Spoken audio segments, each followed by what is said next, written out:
most of you will know Dr. Nay from the movie, The Wolf of Wall Street. You had said that the world witnessed our trauma through his narrative, but didn't include my perspective. I only saw my pain on the screen. When I got my PhD was when the movie came out.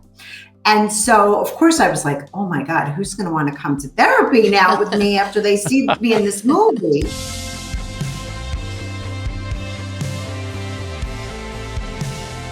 Okay, we have Dr. Nay today here at Time for Forgiveness, Dr. Nadine Macaluso. Dr. Nay, welcome to Time for Forgiveness. It's so great to be sitting here and connected with you this morning.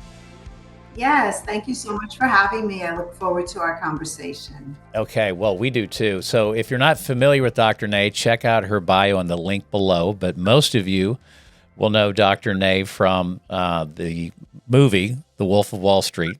Dr. Nay was married for 8 years to the infamous stockbroker, Jordan Belfort. And so here we are today. And Dr. Nay, we're going to kind of just roll with this. And we've kind of got a new theme today. We're calling this 30 Minutes of Forgiveness. So we're going to get right down to some brass tacks here and just let you roll with it as well. Obviously, a lot to talk about. I finished the Run Like Hell, and it was your book that you just released, and it's phenomenal in the sense that it gave me such a clear understanding. And I want to just say a couple things before I lead into the question. You had mentioned you had a fascination of love that led you to become a therapist, helping people recover from pain in current or past, because I'm finding that a lot of individuals maybe don't do the personal work and then they go right back into another relationship. But you said your mission was to understand the who's, the what's, and the whys. But what really caught my attention is you said your therapy room reflects society, and millions of American women stay with lovers who violate them. I was really surprised to hear that. And I think prior to reading your book, I probably would have thought, why would you stay? Like, I would have never understood why someone would stay in a relationship like that. My first question, and I think a lot of people in our audience is going to be wondering, why did you stay? In the sense of, weren't there signs? Weren't there signs? Yeah. That's a great question. And here's the thing is that, when I was in my trauma bonds, right, over 20 years ago, we weren't talking about trauma bonds and narcissism and red flags. So there was none of that in the zeitgeist. And so the reason why I stayed, well, first of all, I was madly in love. And I believed that my love could heal whatever was happening, all the toxicity that was happening in the relationship.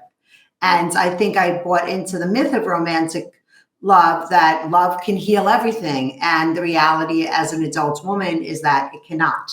Do you feel that, because in the book you were saying that you had experienced personal, and that's why I think you have credibility with so many women that you are working with, that you had experienced trauma, betrayal, loss of self, and personal growth. But you're encouraging your readers to go from surviving to thriving, which I loved, because you had mentioned your healing has been a messy journey. But it appears that through your trauma has come your purpose. Would that be correct? Very correct. Yes. As individuals, humans are really meaning-making individuals. If we just go through all of these horrible traumas in life, but they don't teach us and they don't guide us and they don't serve a purpose, then what's it all for? Right? So when painful things happen to us, life brings us to our knees. We're forced to go inside. We're forced to get curious and see what went wrong, because we don't want to endure that pain again. And Dr. Nay, what really triggered, or was there an event, or was it just some intuitive knowing that after being married for 8 years, and then you had a period of where you had moved back to New York, what actually happened then that got you into your pathway to become a psychotherapist? Yeah, so, I left my marriage, like you say, after 8 years. And when I had first met my ex-husband, the Wolf of Wall Street, our life was so much and he was so intense and over the top that I had put myself right into therapy at 23. And I do believe that my time with him, and I was in therapy, I believe that therapy saved my life. I don't know if I'd be here talking to you today if I hadn't gone to therapy. I think it allowed me to manage it and stay sane through all the insanity. And so then I moved to California, actually, and I was meditating a lot. And I just said, you know what? I'm going to go back to be a therapist because I know therapy saved me and I want to help other people. Then from there, can you kind of give us a little bit more on your pathway from there? From schooling, then where did you go from there? Yeah, so I went back to school, and the ironic part is right when I went back to school, I think actually was when my ex-husband's book came out. First he wrote a book, The Wolf of Wall Street. And then I carried on in school, and you have to have 3,000 hours to be a licensed clinician. So I said, you know what, I might as well stay in and get my PhD. And I did. And right when my PhD came out was when I got my PhD was when the movie came out. And so, of course, I was like, oh my God, who's going to want to come to therapy now with me after they see me in this movie? Yeah. Right? Right. But ironically, the opposite thing happened because even though I made them change my name, you could Google, the characters in the movie. Naomi, right, was my name. And people came to me because of that reason. They were like, wait, you went through all that and now you're like this? You're walking your talk, and I believe in you. I believe that you can really help me. Well, you had said that the world witnessed our trauma through his narrative, but didn't include my perspective. I only saw my pain on the screen. And so what would you want people to know from your perspective?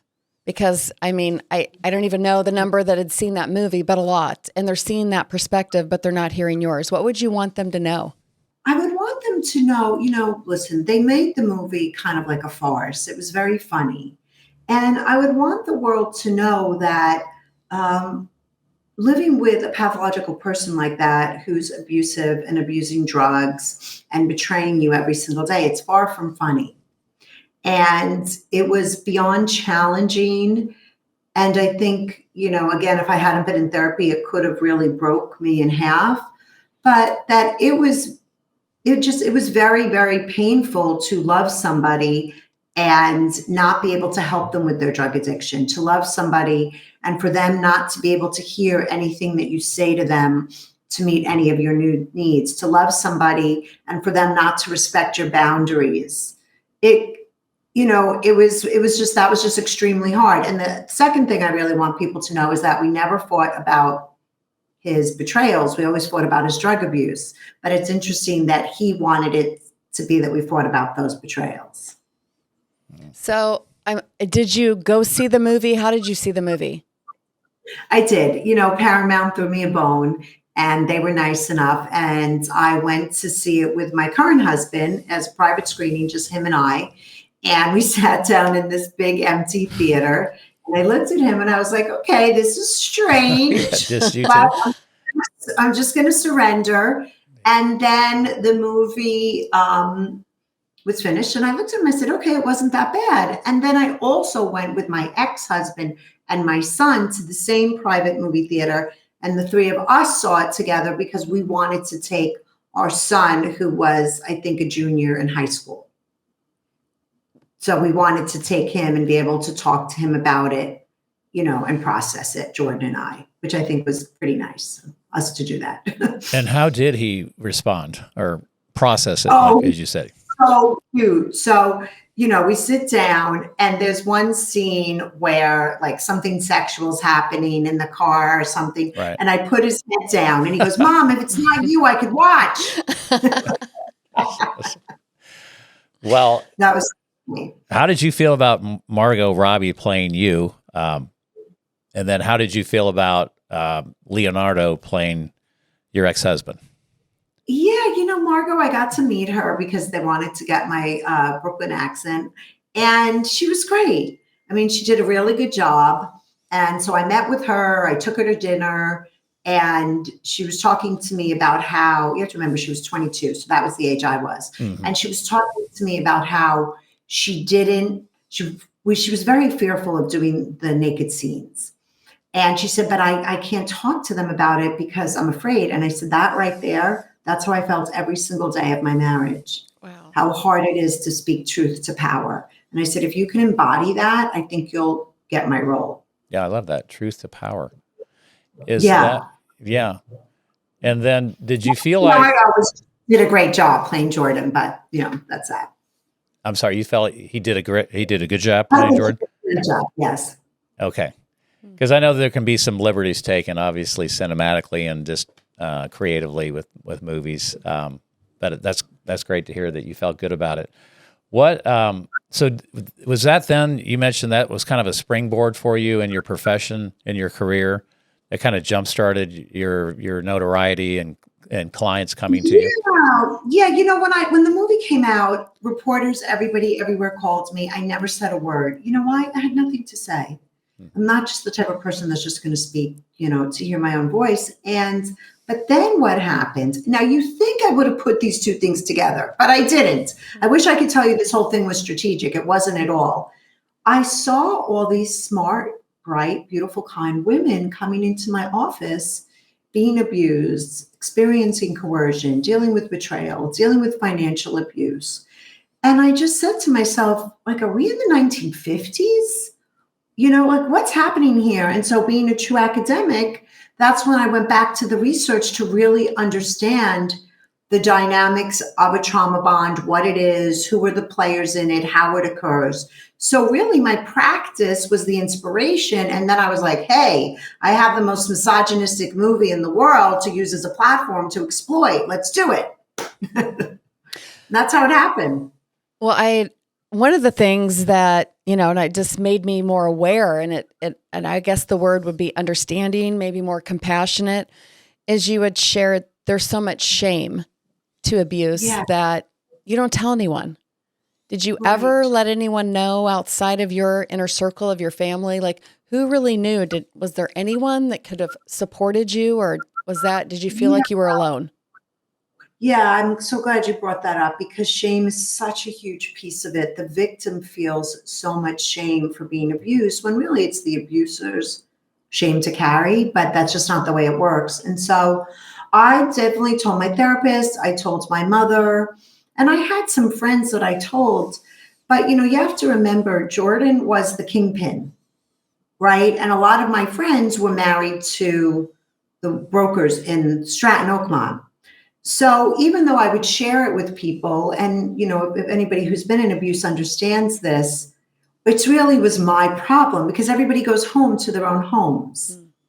And I was the one left dealing with it. So I did share it with people, but he was so powerful, nobody was really going to tell Jordan what to do. Mm-hmm.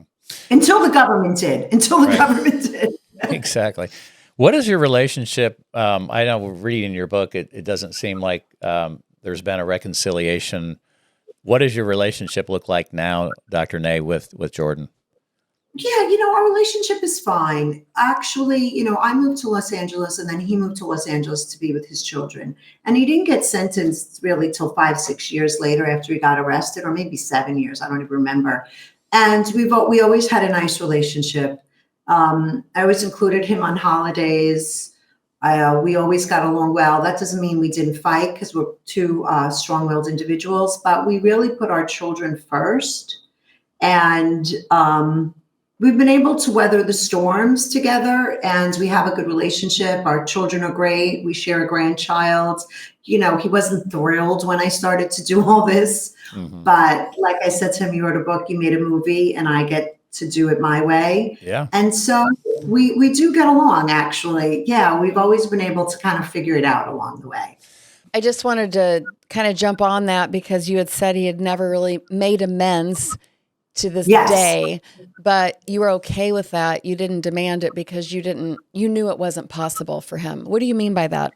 What happened was that when there's a scene in the movie where he gets very violent, and it's a little different than what it was like in life. In real life, I had told him, if you don't get sober, I'm going to leave you. And that's when he got violent with me.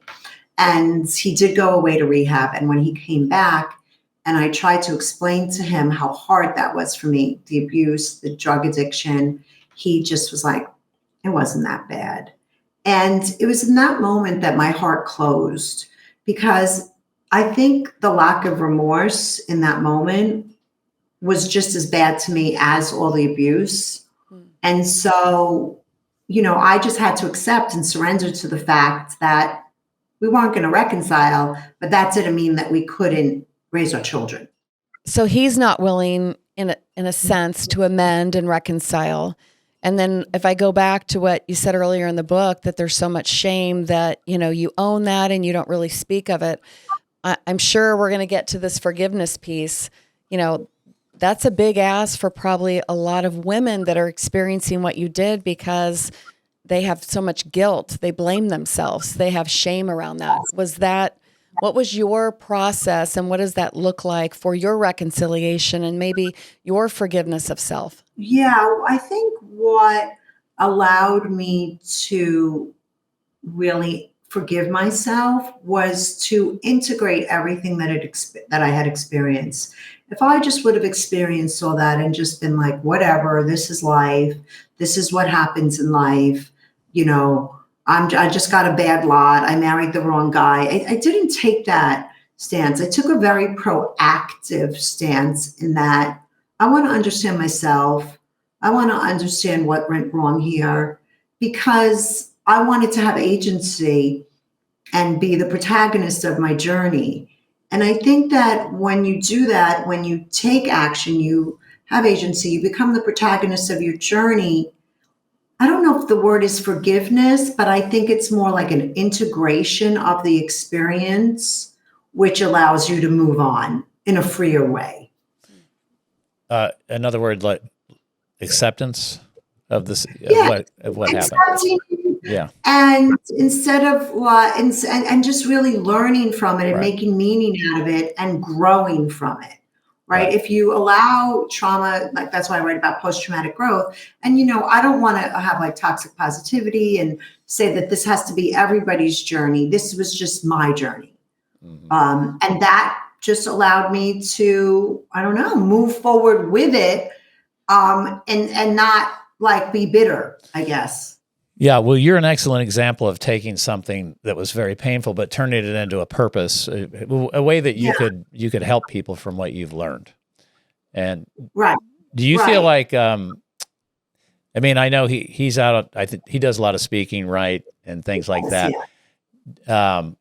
Do you feel like that's his attempt, or the way he's trying to draw meaning from what happened, or do you just feel like he's just out selling and doing his thing? Or maybe that's, he hasn't been able to forgive, but first of all, maybe he doesn't. Let's go back to this, because Kelly brought up forgiveness.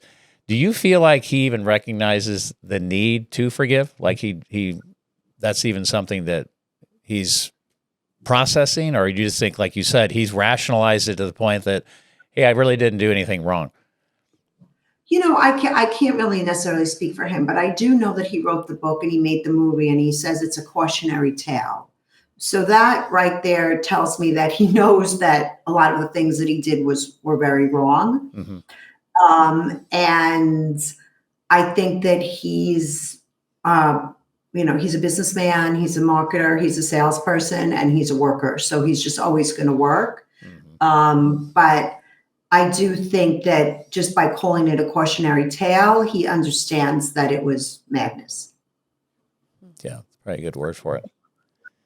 Yeah, that's what it was. It was madness. Yes. Well, what are you most excited about, Dr. Nay, going forward? What's a big idea that you're working on right now?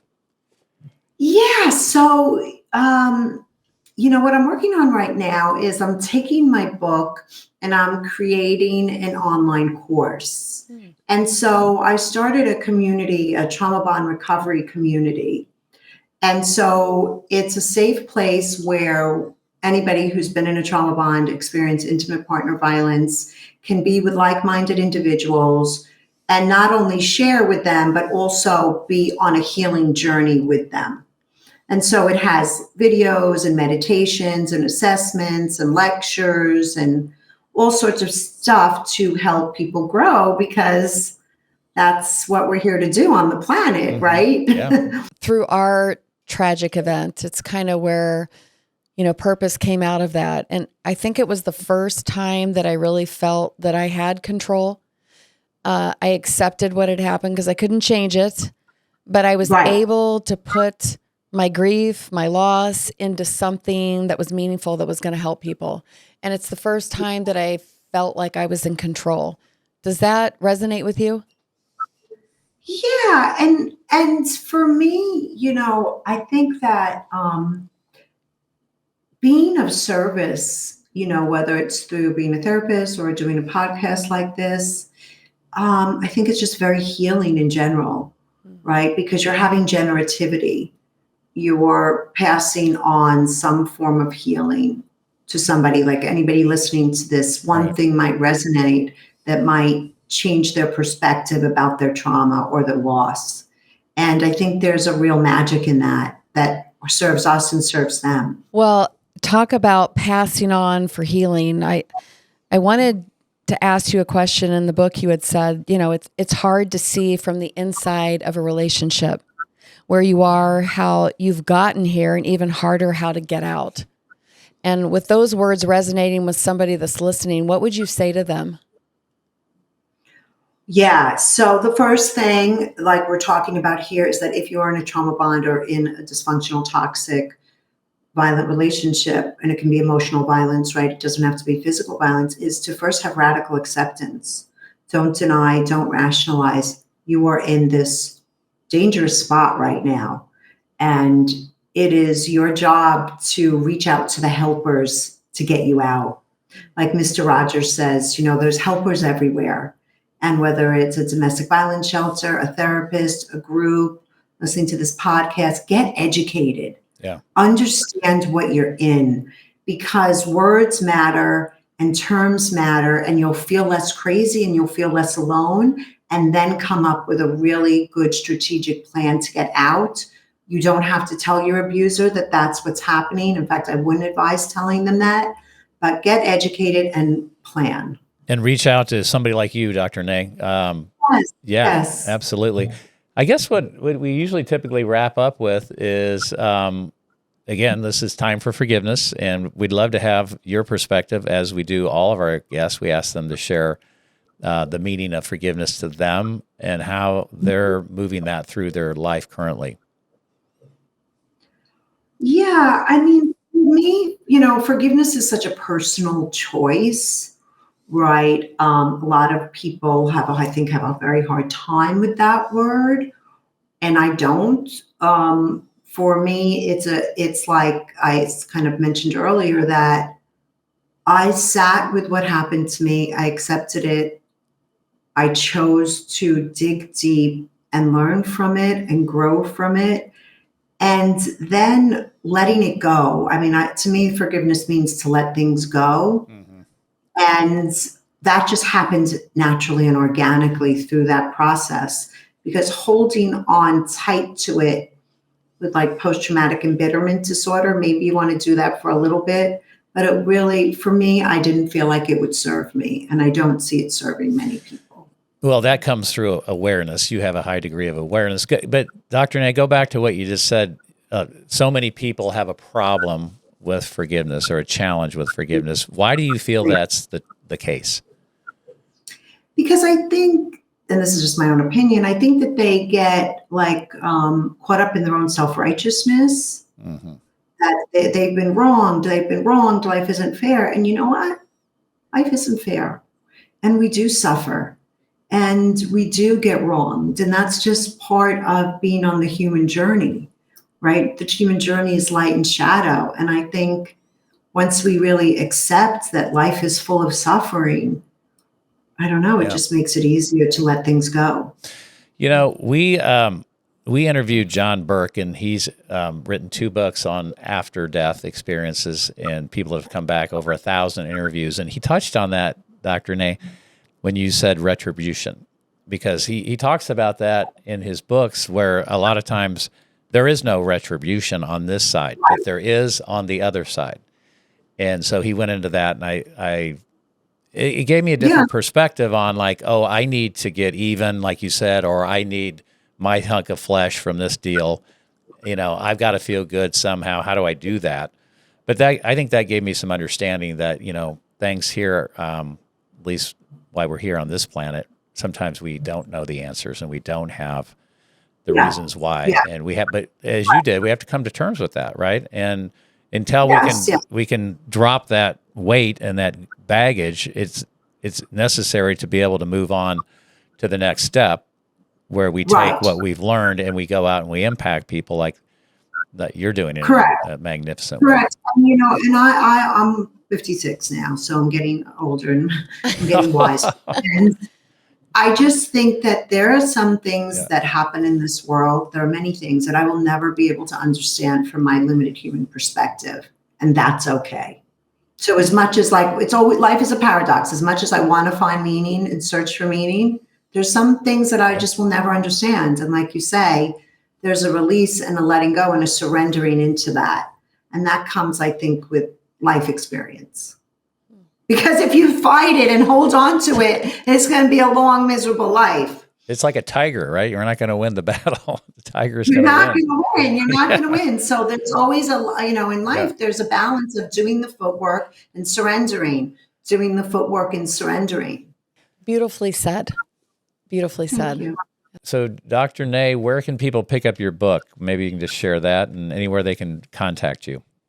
Yeah, so they can get my book on Amazon, of course. There's an audio version that I read myself, so you get to hear this ridiculous Brooklyn accent. There's an ebook too on Amazon, and anybody can get a signed copy from my website, and Instagram, The Real Dr. Nadine, TikTok, which is the Wild West of social media, Dr. Nay, NAELMFT. And on Instagram, I answer all my own direct messages. I'm very involved in my community. This month is Domestic Violence Awareness Month, so it's like my Super Bowl, and I'm going crazy on there. And just come say hi. And of course, my website, drnae.com, where I have tons of free resources and assessments. Wow, this has just been such a pleasure. I've really enjoyed this conversation. And again, I'd encourage everyone to order or buy the book Run Like Hell, because it just gave me a better understanding.